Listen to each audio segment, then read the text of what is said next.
Oke,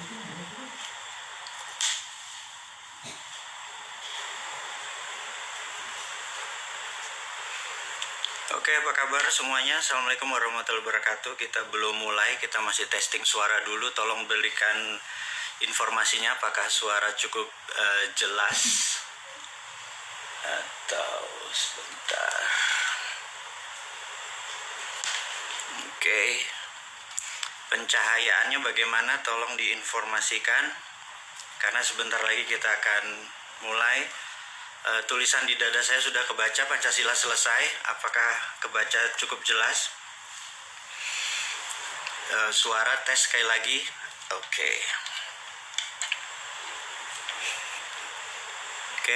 ada beberapa informasi yang akan kita bicarakan sebelum topik utama kita hari ini.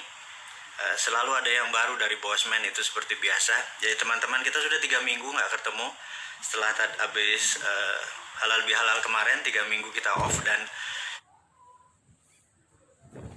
3 minggu ini banyak sekali sesuatu yang baru yang akan kita share ke sahabat semua, ke teman-teman di rumah. Dan sebelumnya saya menyapa dulu yang di Indonesia bagian timur yang saat ini mungkin udah jam 10 malam, dan Indonesia bagian tengah tolong acungin jempolnya yang saat ini udah jam 9 malam, dan Indonesia bagian barat saat ini pasti sudah menggenapi semua kewajiban, sudah makan malam, sudah sholat bagi yang muslim. Oke, kamera ke bawah sedikit. Nah ini dia nih kalimatnya, di ke bawah itu kayak apa ya? Saya kurang maju atau saya terlalu dekat? Tolong di ini dong, diarahkan. Saya sengaja menyalakan komen-komennya biar kurang mundur sedikit. Good, oke, segini ya. Tapi suaranya cukup jelas kan? Oke, sekali lagi kita akan mulai. Ini jam berapa? 30 detik lagi kita akan mulai. Sebelumnya kita bersiap dulu kepada teman-teman. Saya menyapa dulu di mana posisi Anda, tolong dikasih tahu. Bisakah kita berkomunikasi, misalnya ada yang di luar Indonesia, ada yang di Dubai, siapa tahu Pak, yang ada yang di Australia. Mundur, oke, saya mundur, makin kejauhan, gue makin kejauhan dan gak kedengeran lagi suaranya.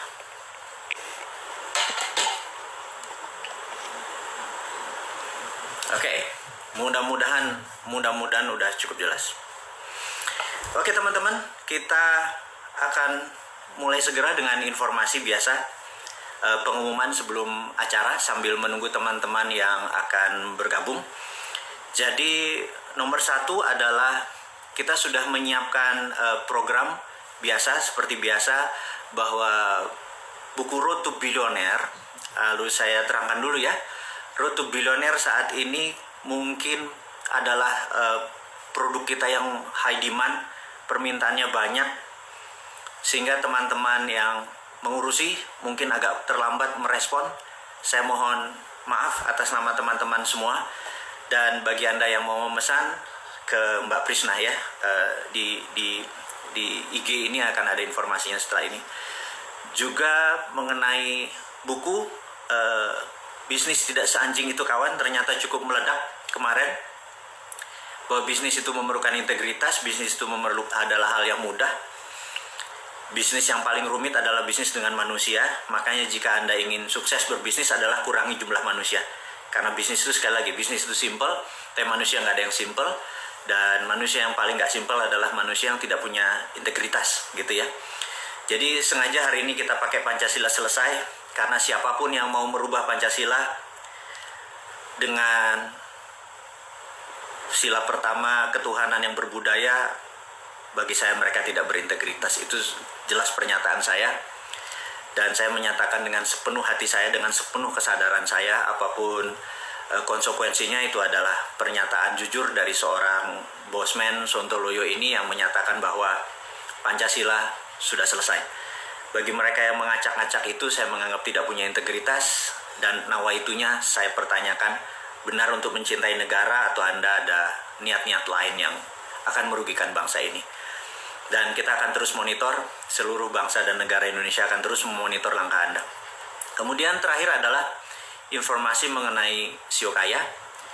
Siokaya.id dan siokaya.com adalah penting untuk Anda memahami diri Anda. Jadi gini, ada perkataan Michael Jordan yang sangat saya pegang, yaitu talent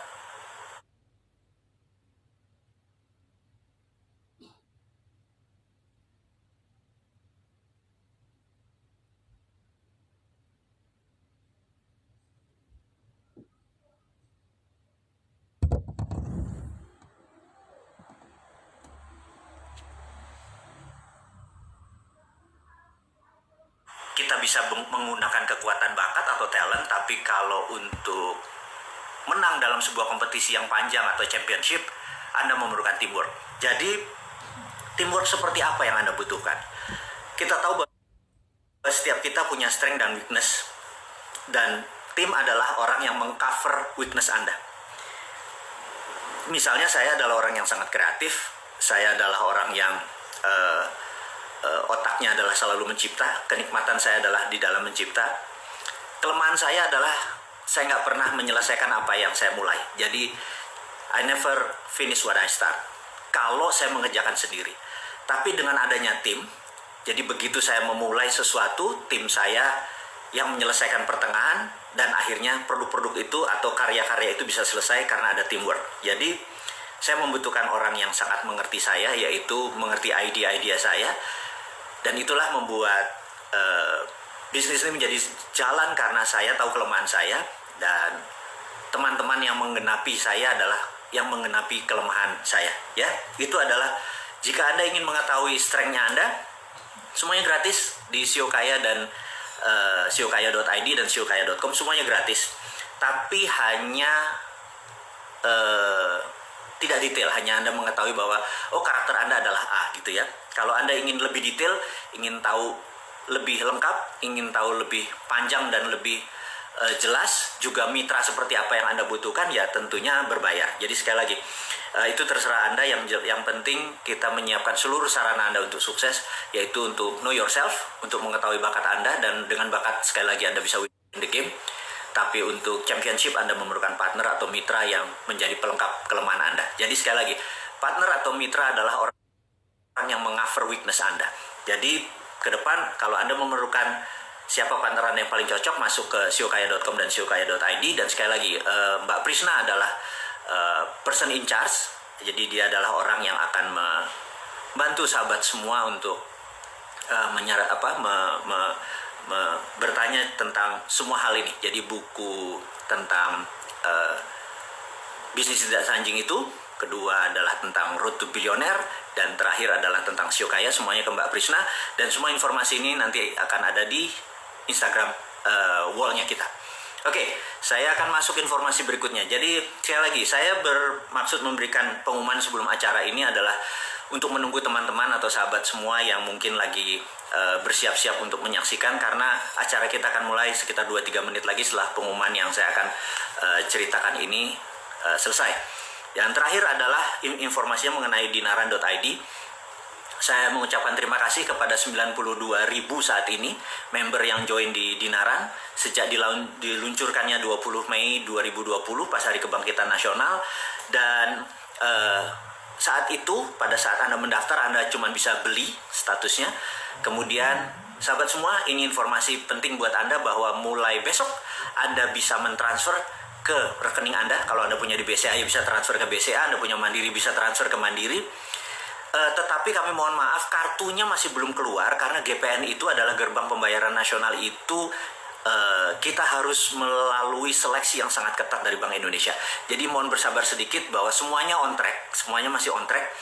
Paling telat adalah 15 Juli, sahabat semua. Jadi saya mau mengingatkan bahwa bagi mereka yang sudah membeli Dinaran berapapun itu, Anda bisa melakukan transferring pembelian atau transfer jual ke posisi rekening Anda pribadi. Jadi masuk ke dinaran.id, kemudian download aplikasi untuk menjual, dan Anda bisa menjual. Jadi di sini Dinaran Anda bisa menjadi rekening aktif, kemudian kami harap segera, tapi ada hal yang saya harus informasikan. Begini, kalau Anda transfernya ke ATM BCA Anda atau Mandiri Anda atau rekening manapun, akan ada biaya charge sekitar 10.000. Tetapi nanti kalau ada kartu Dinaran, di mana kartu Dinaran ini ATM-nya bisa dipakai di seluruh GPN atau gerbang pembayaran nasional, di seluruh ATM dan di seluruh edisi, itu tidak ada biayanya. Sekali lagi kami mohon maaf karena kartunya belum jadi, tetapi Anda sudah bisa melakukan transfer ke rekening Anda. Jadi kalau Anda merasa emas Anda sudah cukup profit, kalau mau transaksi silahkan. Tapi kalau Anda mau menabung, sekali lagi, kalau Anda mau menabung di rupiah Anda, sekali lagi ini bukan sekedar membeli emas, tapi rupiah Anda sekarang punya underlying emas, rupiah Anda adalah backed by gold. Kalau dulu rupiah Anda floating nggak karu-karuan, tidak ada jaminan emasnya, maka saat ini rupiah Anda ada backed by gold. Jadi kalau saat ini misalnya biaya kuliah adalah 50 juta, misalnya ya 50 juta adalah sekian gram emas, bahwa 10 tahun lagi anak Anda atau 15 tahun lagi anak Anda kuliah, emasnya gramasinya sama, tapi percaya saya rupiahnya mungkin udah 100 juta gitu ya untuk 5 tahun kuliah dengan biaya untuk 4 tahun kuliah dengan biaya ongkos-ongkos yang lain sebagainya. Jadi kalau Anda menabungnya ini dengan Dinaran, rupiah Anda akan tumbuh juga bersama menguatnya nilai emas. Itu adalah informasi sedikit tentang dinaran.id. Jadi sahabat semua, kita akan masuk ke topik kita. Pelan-pelan dulu ya, sabar, kita banyak hal yang harus kita bicarakan. Bahwa nomor satu, saat ini pemerintah sudah mengeluarkan 700 triliun, mendekati 700 triliun untuk perang melawan COVID. Angka ini cukup luar biasa dan sekali lagi agak sedikit deg-degan saya waktu ditanya 700 triliun itu kemana aja. Mudah-mudahan Anda mendapatkan bagian dari keuntungan atau bagian dari proyek 700 triliun ini. Kalau nggak nemen, ini kemana ya duit itu ya? Tapi saya nggak mau mempermasalahkan kemana panjangnya, cuman pernyataan dan pernyataan kritis aja. 700 triliun itu mudah-mudahan perang lawan COVID-nya menang, nggak setiap hari nambah 1.000 orang yang terpapar gitu ya. Kemudian ada lagi informasi mengenai BUMN. Kita tahu BUMN meminta suntikan 150 triliun yang membuat kita semua agak shock gitu ya. Bukannya 5 tahun ini BUMN ini lagi panen-panennya, proyek infrastruktur dan lain sebagainya banyak. Dan duit itu udah ribuan triliun, bukan ratusan triliun lagi, ribuan triliun masuk dalam 5 tahun terakhir. Kok BUMN masih minta suntikan lagi yang 150 triliun gitu ya.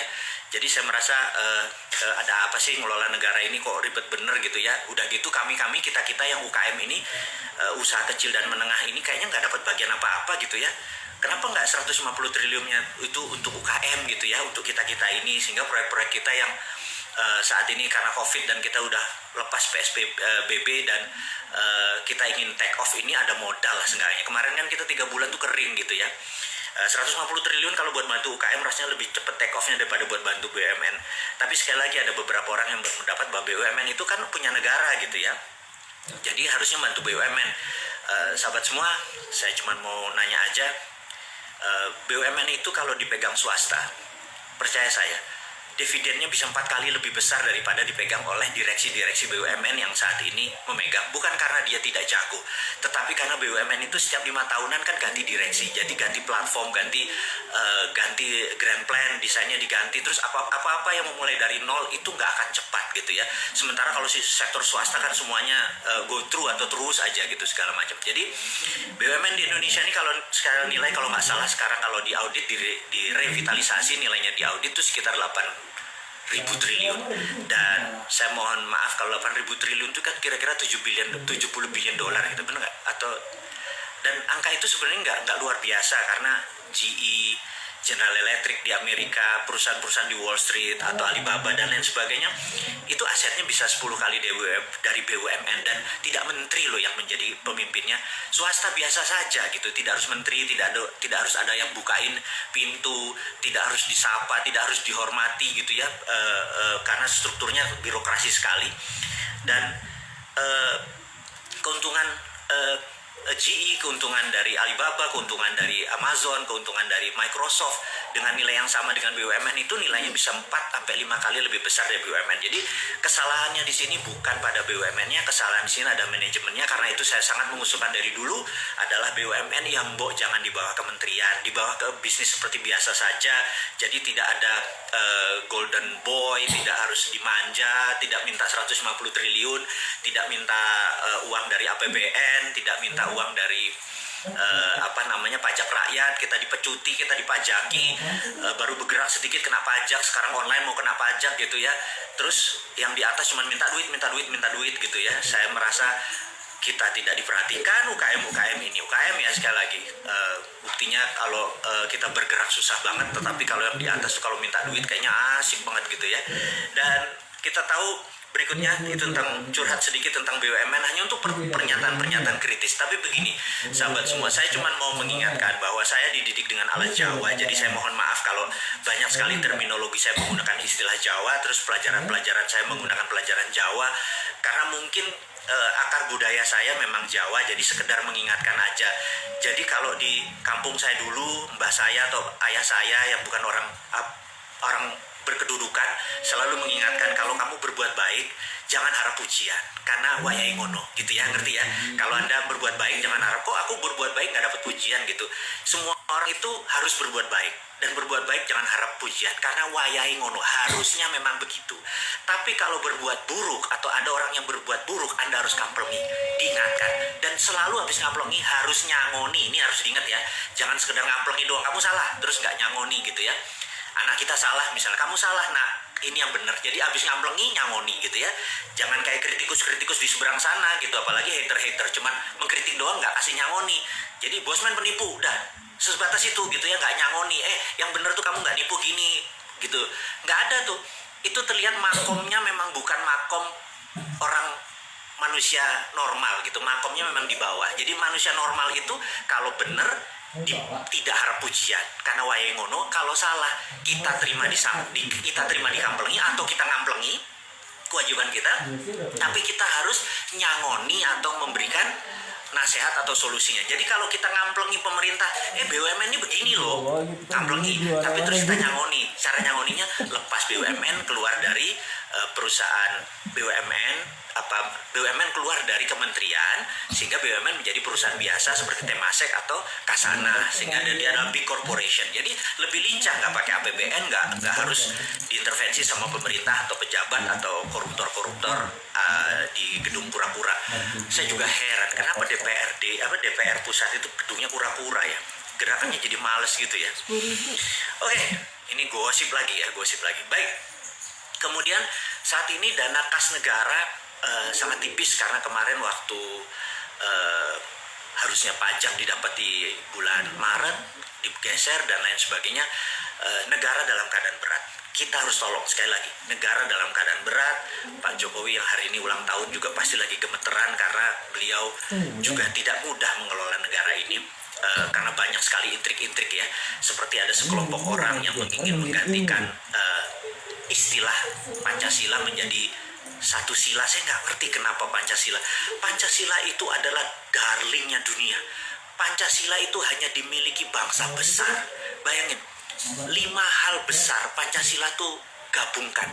Pancasila itu kalau dalam bahasa Inggris, kita Pancasila memang bahasa Indonesia. Kalau di bahasa Inggris, sila pertama adalah believe in God. Percaya dengan Gusti Allah, percaya dengan Allah, percaya dengan kekuatan Sang Maha Tunggal tadi. Kedua, humanity, kemanusiaan, ya kan, humanity. Ketiga, nationality. Kita ini bukan globalis. Globalis itu oportunis itu yang menyatakan bahwa dunia ini ada seperti ini. Enggak, kita nationality itu 3. Keempat adalah demokrasi, kita bermusyawarah. Demokrasi itu adalah akar bangsa kita. Kemudian kelima adalah social justice. Jadi kelima hal itu ada semua di Pancasila. Dan kalau itu dijalankan, semua bangsa ngeri. Amerika, Cina yang dibangga-banggakan sama beberapa pejabat di Indonesia ini ngeri kalau Pancasila itu dijalankan. Makanya untuk menggembosi bangsa Indonesia, 5 sila itu dibubarin aja jadi gotong royong gitu ya. Saya bilang ini gila, saya bilang kayak gitu. Dan sekali lagi, Pancasila sudah selesai. Darah saya langsung naik, tensi saya naik langsung. Saya harus minum beberapa obat untuk menenangkan diri. Obatnya sih sebenarnya zikir ya. Jadi saya sekedar mengingatkan sekali lagi sahabat semua, bahwa jangan pernah men-challenge bangsa ini dengan merubah Pancasila. Pancasila batang tubuh adalah pondasi kita, selesai. Jadi kita nggak usah bicara lagi.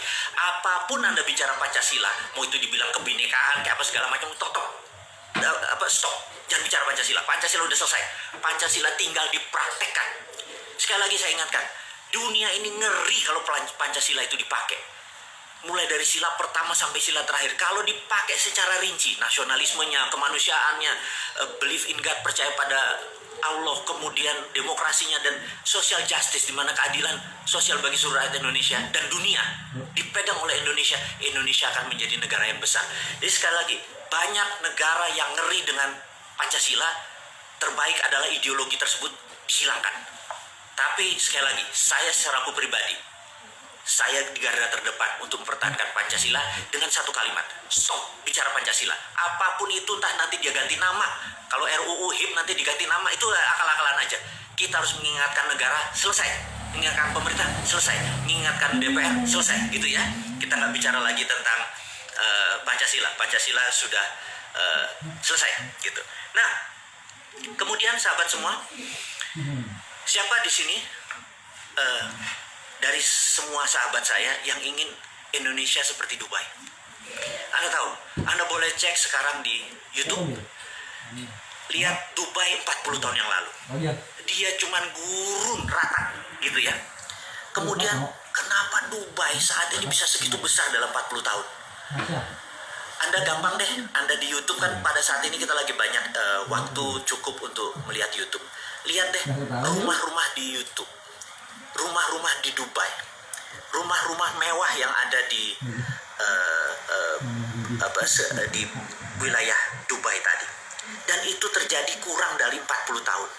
Gedung-gedungnya, sarananya, dia membangun demikian dahsyat dan makmur seluruh rakyat. Apa yang dilakukan? Anda pasti bingung, mau diapain? Kok bisa? Kemudian Uni Emirat Arab, ya, mau ke Qatar atau ke Cina deh. Anda kalau tahun 90-an ke Cina, sama Cimahi aja gedean Cimahi. Anda tahun 90-an ke Cina, Bogor mau jauh, Bogor lebih gede gitu ya. Tahun 90-an. Tapi 2015 ke atas Anda ke Cina, ke Tiongkok sana, Anda bingung. Karena dulu kota yang namanya Shenzhen yang gedenya cuma segede Cimahi itu sekarang sudah segede Jakarta gitu ya. Kok bisa dalam 20 tahun China membangun negaranya segitu besar? Jadi ada 3 negara yang kita mau diskusi kali ini. Dubai, Uni Emirat Arab, dan Tiongkok. Jadi yang 2 hal dulu yang saya mau diskusikan. Jadi Dubai menggunakan SWF atau Sovereign Wealth Fund. Sovereign adalah kedaulatan. Uni Emirat Arab UAE pakai Sovereign Wealth Fund gitu ya. Dan langkah ini ditiru oleh Saudi Arabia. Saya ingin mengingatkan bahwa untuk membuat bangsa ini besar, saat ini kita tahu Pak Jokowi masih punya 4 tahun lagi, dan ini kesempatan untuk menggunakan kekuatan Sovereign Wealth Fund. Saya tahu bahwa banyak sekali pejabat yang ngeri kalau SWF ini dipakai. Ngeri karena Amerika mendadak jadi takluk sementara dia mengiblat ke Amerika. Ngeri karena Cina nanti takluk dengan Indonesia sementara dia mengiblat ke Cina. Sementara followernya Bosman dan saya secara pribadi mengingatkan, fuck Amerika, fuck Tiongkok. Jelas ya kalimatnya ya. Kita harus bangga dengan bangsa Indonesia dan kita berangkat dengan Sovereign Wealth Fund. Bagaimana itu? Saya mau ceritakan sedikit. Sovereign Wealth Fund adalah menggunakan kekuatan sovereign. Apa yang sovereign kekuatan nasional kita? Kita lompat sebentar. Saudi Arabia tahun 2030, rencananya tahun 2030, tapi kayaknya akan dimajukan ke tahun 2022. Saudi Arabia tahu bahwa cadangan minyaknya dan cadangan gasnya akan musnah 40 tahun dari sekarang. Jadi apa yang terjadi kalau Saudi minyaknya habis, sementara Saudi Arabia adalah mendapatkan uangnya dari petrodolar alias petroleumnya menghasilkan dolar. Jadi dia adalah negara yang disebut petrodolar country. Sahabat semua, jadi begitu cadangan minyak dan gasnya habis, negara tersebut bisa menjadi negara paria atau negara gagal, fail state atau negara setengah gagal, paria ya, fail state, terus ada negara gagal. Nah, ingat Nauru adalah sebuah negara, mulai kalau sahabat Bosman ini kalau ditanya Nauru kepalanya mendarat di mana tuh Nauru gitu ya. Nauru itu ada di Polinesia. Jadi di sahabat kita ada 5 provinsi seperti Ambon, Flores, kemudian Papua, itu adalah dari Melanesia gitu ya. Ujung Melanesia ada sebuah negara namanya Nauru. Nauru itu penghasil P2O5. P2O5 adalah fosfat. Sangat kaya. Dan Amerika, ya ini kurang ajarnya Amerika, itu mengeksploitir fosfat. Tapi negara tersebut begitu dieksploitir, mereka datang dolar begitu banyaknya. Apa yang terjadi begitu tahun 90-an kemarin, P2O5-nya, fosfatnya habis. Negara itu miskin, nggak punya apa-apa. Sekarang dia cuma hidup dari pariwisata. Itulah mengapa sumber daya alam di Indonesia, saya teriak-teriak begitu RUU Undang-Undang Minerba RUU menjadi Undang-Undang Minerba. Saya teriak-teriak tapi nggak ada satupun sahabat saya yang mengerti kenapa saya teriak-teriak. Karena saking bernegaranya itu mungkin kurang terlalu dalam. Ya sudah, saya ngomong lewat video saya ngomong lewat IG ini. Jadi begini, kita menghasilkan nikel, yes. Dan nikel Indonesia itu punya hal yang luar biasa. Jadi kita tahu ada Li atau lithium. Lithium itu nggak ada tambangnya. Lithium itu adalah produk ikutan. Jadi sewaktu kita menjual nikel, yang dibeli cuma nikel, yang dibayar cuma nikelnya, lithiumnya menjadi produk ikutan yang tidak dibayar, saya teriak. Harusnya kan konten yang dibayar. Kemudian kita tahu bahwa nikel di Indonesia itu juga ada feronya atau disebut feronikel. Tapi feronya, besinya nggak dibayar, Fe-nya. Jadi dibayar cuma Ni-nya doang, nikelnya doang. Harusnya yang dibayar adalah kontennya, feronya, nikelnya, lithiumnya. Tapi sekali lagi, karena mungkin sekali lagi bernegaranya masih kurang paham, masih nggak terlalu banyak mengerti tentang dunia tambang. Jadi begitu nikelnya diangkat, ya udah kita dapat untung dari pajak dari nikel. Dan pabrik di Konawe, pabrik di saya meragukan bahwa itu bisa memisahkan nikelnya dari fero atau memisahkan nikelnya dari lithiumnya. Jadi sahabat semua, mohon maaf saya minta ulangi lagi. Suara saya masih jelas ya? Tolong jempolnya, karena saya agak sedikit. Oke, terima kasih. Jadi sahabat semua, kita sudah buat kesalahan waktu Freeport.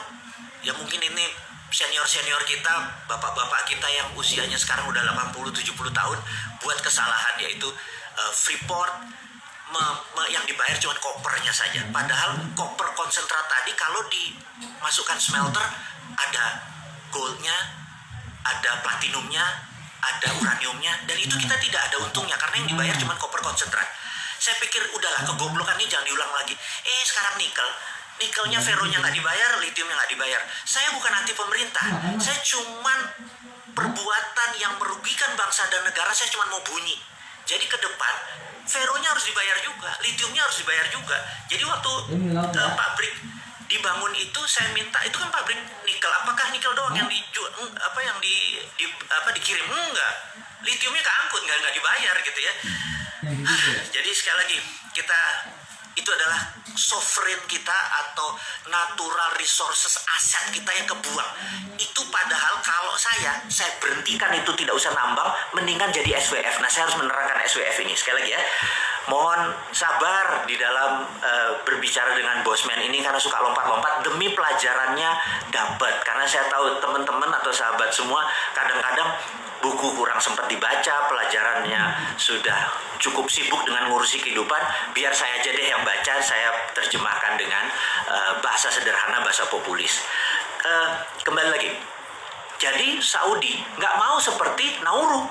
Kalau jadi seperti Nauru, negaranya bangkrut, apa yang terjadi gitu.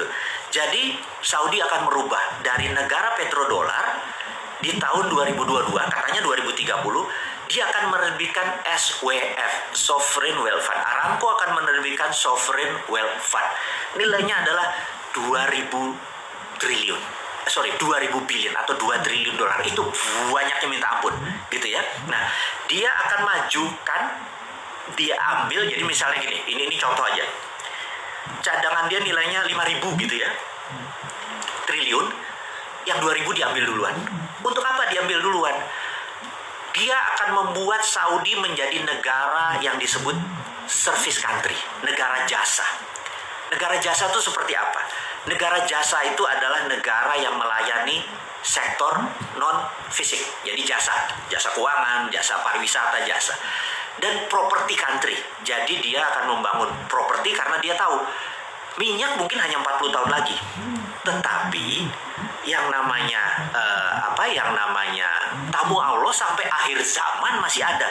Jadi dia merubah corporate action country-nya dari petrodolar menjadi melayani tamu Allah yang tadinya Ka'bah dan sekitarnya hanya bisa menerima 2 juta sampai 3 juta, sekarang mungkin bisa 10 juta. Sarananya dibesarin. Itu dengan tamu Allah tadi dia bisa tetap kaya sampai akhir zaman gitu ya. Nah, itu yang kita sebut sovereign wealth fund-nya diambil untuk merubah country action-nya. Nah, kita juga sama. Dubai, dia tahu sumber minyak dia juga ada limitnya.